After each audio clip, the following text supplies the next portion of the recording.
धीरे बोलो कोई सुन ना ले।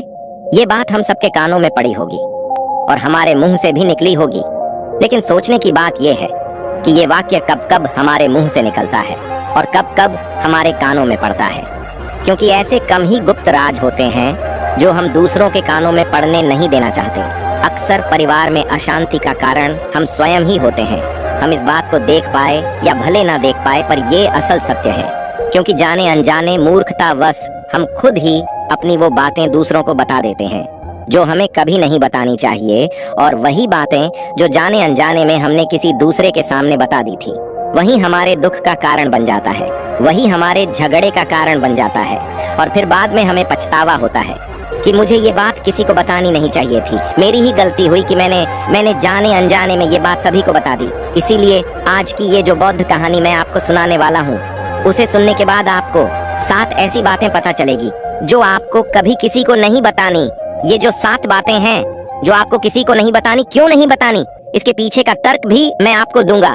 और इन 7 बातों के अलावा अगर आपको लगता है कि कोई बात ऐसी है जो मुझसे छूट गई या मैं नहीं बता पाया, तो कमेंट सेक्शन में जरूर बताना। इससे पहले कि आप इस बौद्ध कहानी में खो जाए, इस चैनल को सब्सक्राइब जरूर कर लें। तो चलिए कहानी शुरू करते हैं। एक समय की बात है, एक नगर में रामू नाम का एक युवक रहता था। वो युवक बहुत गरीब था, कुछ पैसा नहीं था उसके पास। 2 वक्त की दाल रोटी भी बड़ी मुश्किल से उसको नसीब होती थी। किसी काम की तलाश में दिन रात खोज करने पर भी उसे कोई काम नहीं मिल रहा था। फिर एक दिन उसने अपनी पत्नी के सामने अपनी सारी समस्या बता दी।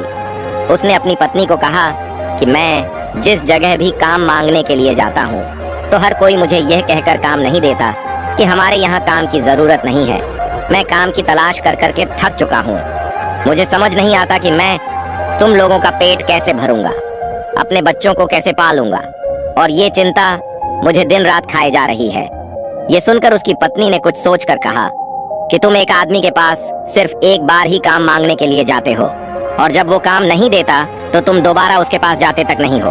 अगर तुम्हें उनसे काम लेना है तो तुम्हें हमदर्दी जतानी होगी, तुम्हें उनसे हमदर्दी हासिल करनी होगी, अपनी गरीबी दिखानी होगी, ताकि वो लोग तुम्हारी मजबूरी समझकर तुम्हें काम पर रख लें। इसलिए शर्म मत करो, उन्हें अपनी मजबूरी बताओ, अपनी गरीबी बताओ, और इसी उपाय से तुम काम पा सकते हो। ये बात रामू की मस्तिष्क में बैठ गई और अगले दिन काम मांगने के लिए वो उसी सेठ के पास जा पहुंचा जहां पर वो पिछले दिन काम मांगने के लिए गया था। लेकिन इस बार उसने हाथ जोड़कर उस सेठ से प्रार्थना की, उससे विनती की कि वो बहुत गरीब है और उसे काम की बहुत आवश्यकता है। वो जो कुछ भी उसे देंगे वो उसमें संतुष्ट हो जाएगा, पर कृपया करके मुझे अपने यहाँ काम पर रख ले। उसकी ये हालत देखकर उस सेठ ने उसे अपने यहाँ काम पर रख लिया। वो रोज वहां पर काम पर जाने लगा। अंदर ही अंदर वो खुश तो था कि उसे काम तो मिला, लेकिन उसे वेतन दूसरे लोगों से कम मिलता था। वही काम जो दूसरे लोग कर रहे थे, उन्हें ज्यादा वेतन मिल रहा था और इसे कम वेतन मिल रहा था। जब इस बारे में उसने अपने सेठ से कहा, तो सेठ ने कहा कि देखो भाई, तुम्हें काम की जरूरत थी, मैंने तुम्हें काम दिया, मेरा धन्यवाद करने की बजाय तुम मुझसे शिकायत कर रहे हो। ये कैसी बलवंत साहत है। ये सुनकर रामू वहीं पर चुप हो गया। बात कहीं ना कहीं सत्य थी, सच थी। सेठ ने तो उसे उसकी मजबूरी के हिसाब से ही काम दिया था और इसीलिए वो उसे अपने अनुसार ही वेतन देता था। लेकिन धीरे धीरे उसने ये बात अपने सगे संबंधियों और अपने दोस्तों को भी बताना शुरू कर दी कि उसका सेठ कैसा आदमी है और उसे कितना वेतन देता है। समय बीतता रहा और रामू पूरी लगन के साथ अपना काम करता रहा, लेकिन अब परिस्थितियां बदलने लगी थीं। सेठ अब रामू से दूसरे लोगों से ज्यादा काम लेता था और उनसे कम वेतन उसे देता था। ये बात रामू के मन को बहुत खलती थी। वो दूसरों से ज्यादा मेहनत कर रहा है और उनसे कम वेतन पा रहा है। इससे उसके आत्मसम्मान को बहुत गहरी चोट पहुंची। अब धीरे धीरे उसका मन अपने काम से हटने लगा। उसका मन काम में लगता ही नहीं था। जाहिर सी बात है कि ऐसी जगह किसका मन लगेगा जहां आदमी को अपने आत्मसम्मान के साथ समझौता करना पड़े। इसीलिए जल्द ही उसने अपना काम छोड़ दिया और वो घर पर आकर खाली बैठ गया।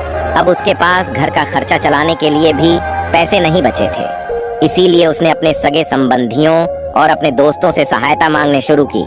लेकिन उसके दोस्त उसके सामने तो उसे दया का पात्र समझते थे, उसे दिलासा देते थे, लेकिन पीछे से उसका मजाक उड़ाते थे। वो कहते कि कितना बेवकूफ है, सेठ ने इतना काम लिया और बेचारे को पैसे भी नहीं दिए। अरे हम इसको पैसे दे दे तो ये कल हमारा भी पैसा नहीं वापस कर पाएगा, इसकी ऐसी हालत है। काम तो इसके पास कुछ है नहीं, पैसा कहाँ से लाकर देगा। और इसी वजह से रामू की हालत दिन पे दिन खराब होती जा रही थी। अब वो दिन रात तनाव में रहने लगा था। वही दोस्त, वही सगी संबंधी जो उसके अपने होने का दिखावा करते थे, वो उसे दया का पात्र समझ रहे थे। उन्हें उसके ऊपर तरस आ रहा था। सब लोग आकर उसे ज्ञान तो बहुत देते थे, लेकिन कोई सहायता नहीं करता था। और अक्सर ऐसा ही होता है, ज्ञान देने वाले तो बहुत मिल जाते हैं, लेकिन मदद करने वाले, उंगली पकड़कर, हाथ पकड़कर आगे चलाने वाले कितने लोग मिलते हैं। फिर एक दिन उसे पता चला कि पड़ोस वाली गांव में एक बौद्ध भिक्षु आया हुआ है जो बहुत ही ज्ञानी है। रामू इतना तनाव में था कि उसे कोई रास्ता नजर ही नहीं आ रहा था। इसीलिए जाने अनजाने वो उस बौद्ध भिक्षु के पास पहुंच जाता है। वहां पहुंचकर वो सीधे उनके पैरों में गिरकर रोने लग जाता है। वो रोते रोते उन्हें अपनी सारी परिस्थिति बताता है। उसे बताता है कि किस तरह उसके सेठ ने उसका फायदा उठाया और उसके सगे संबंधी उसके साथ कैसा व्यवहार रखते हैं। सारी बातें सुनकर बौद्ध भिक्षु ने उसे चुप कराते हुए कहा कि भंते, ये सारी समस्याएं तुम्हारी बुद्धिहीनता, तुम्हारी मूर्खता के कारण उत्पन्न हुई है। अगर तुम्हारे अंदर विवेक होता तो इनमें से एक भी समस्या तुम्हारा चित्त को दुखी नहीं कर सकता था। लेकिन तुमने अपने अविवेक के कारण, अपनी मूर्खता के कारण खुद ही अपने रास्ते में कांटे बिछा दिए। परंतु आज मैं तुम्हें 7 ऐसी बातें बताने जा रहा हूँ जो भूल कर भी किसी को मत बताना। और इन बातों का अनुसरण करते हुए तुम बाहर से मिलने वाले दुखों को तो दूर कर ही सकते हो जो बेवजह दुनिया की वजह से तुम्हारे अंदर पनपते हैं। पहली बात जो किसी को नहीं बतानी चाहिए वो है अपनी मजबूरी। अपनी मजबूरी का दिखावा करके दूसरों का दया पात्र बनाकर उनकी सहायता लेने की गलती कभी मत करना। हो सकता है कि आज वो तुम्हारी मजबूरी देखकर तुम्हारी सहायता कर दे, लेकिन कल वो तुम्हारा फायदा उठाने से भी नहीं चुकेगा। और अगर फायदा भी नहीं उठाया तो दूसरों के सामने तुम्हारा मजाक बनाने में वो आदमी कभी नहीं झुकेगा। इसीलिए कभी भी अपनी मजबूरी का दिखावा मत करो। अगर घर में 2 रोटी है, सूखी रोटी है, तो वहीं खाकर सो जाओ, लेकिन दूसरों को इसके बारे में भनक तक नहीं लगनी चाहिए। जरा आप खुद सोचो, मजबूरी बताने का क्या प्रयोजन होता है। एक इंसान का या तो वो दूसरों से सहानुभूति हासिल करना चाहता है या उनसे कोई आर्थिक मदद चाहता है। लेकिन अगर दोनों ही परिस्थितियां आप देखें तो दूसरा आदमी आपका फायदा उठाने से नहीं चुकेगा। और अगर वो फायदा नहीं भी उठाएगा तो अपनी नजर में तो वो आपको मूर्ख ही समझेगा, बेवकूफ समझेगा और दूसरों के सामने आपका मजाक तो जरूर बनाएगा। इसीलिए अपनी मजबूरी के बारे में कभी किसी को मत बताना। दूसरी बात जो किसी को भी नहीं बतानी चाहिए वो है अपनी अतीत की गलतियां और भविष्य की रणनीतियां। जरा सोचो कि अगर हम अपने अतीत की गलतियां किसी दूसरे को बताते हैं तो उसका क्या प्रभाव होगा। वो गलतियां ठीक तो नहीं की जा सकती, जाहिर है, तो उन्हें बताने का क्या प्रयोजन रह जाता है। आप अपने अंधेरे पक्ष को खुद दुनिया के सामने बता रहे हो, खुद अपनी गलतियां दूसरों के सामने बता रहे हो। इससे उस आदमी की नजर में आपका एक चरित्र घटित हो जाएगा और वो भविष्य में हमेशा आपको उसी नजरिए से देखेगा। इसीलिए किसी भी आदमी की नजर में अपना चरित्र गठित मत होने दो।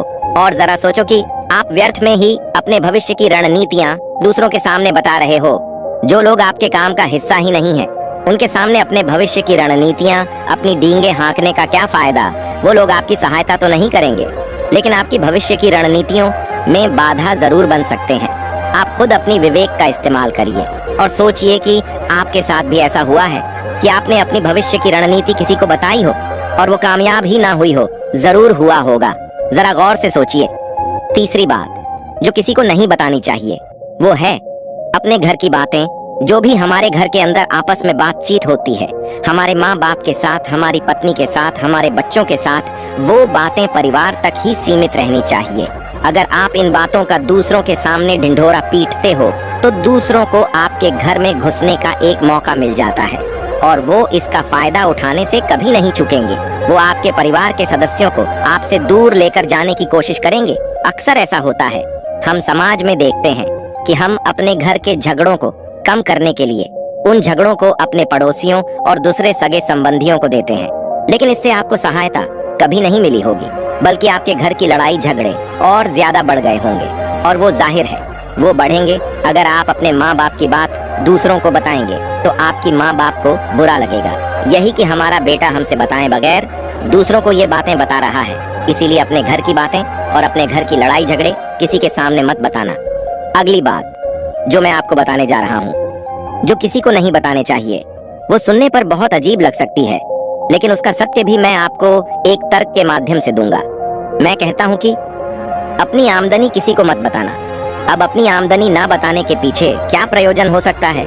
जरा सोचिए कि आप अपनी आमदनी अपने दोस्तों को बता देते हैं, तो जब आपके दोस्तों को जरूरत पड़ेगी तो वो सिर्फ आपको ही याद करेंगे, क्योंकि उनको पता है कि अगर आपकी आमदनी ज्यादा अच्छी है तो आप ही उनकी मदद कर सकते हैं, और इसीलिए ज्यादा लोग आपसे सहायता मांगेंगे। और जब आप उनकी सहायता नहीं करेंगे तो वो सोचेंगे कि इस आदमी के पास पैसे हैं, मेरी सहायता कर सकते हैं, लेकिन ये सहायता कर नहीं रहा है, और इसीलिए आपकी आमदनी आप दोनों दोस्तों के बीच एक झगड़े का कारण हो सकती है। कम आमदनी होगी तो लोग मजाक उड़ाएंगे, और ज्यादा होगी तो सहायता मांगेंगे, तो अपनी आमदनी बताने का कोई प्रयोजन नहीं है। अगली बात जो मैं आपको बताने वाला हूँ, उसे अपनी घाट बांध लेना और किसी को ये बात मत बताना। अपनी कमजोरी और अपनी ताकत अक्सर इंसान को पता नहीं होता है कि उसकी कमजोरी या उसकी ताकत क्या है, लेकिन अगर आपको अपनी कमजोरी और अपनी ताकत पता है तो पहली बात तो आप बहुत ही बुद्धिमान आदमी हैं, और दूसरी बात कि आपको ये बातें किसी से साझा नहीं करनी है, क्योंकि अगर आपकी कमजोरियां दूसरों को पता चल गई तो वो आपकी कमजोरियों का फायदा उठाएंगे, और अगर आपकी ताकत पता चल गई तो वही ताकत आपकी कमजोरी बन जाएगी, क्योंकि वो ताकत दूसरे आदमी को पता है और वो ताकत की खाट भी ढूंढ ही लेगा। अपनी कमजोरी और अपनी ताकत अपनी पत्नी या अपने पति को भी नहीं बतानी चाहिए, क्योंकि इसके बाद आपको घर में उनसे हमेशा दब के रहना पड़ेगा।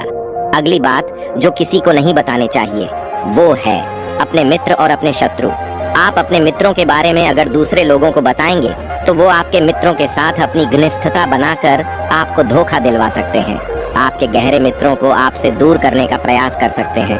अक्सर आम आदमी ऐसा नहीं करता, लेकिन आपके दुश्मन ऐसा करने की कोशिश कर सकते हैं।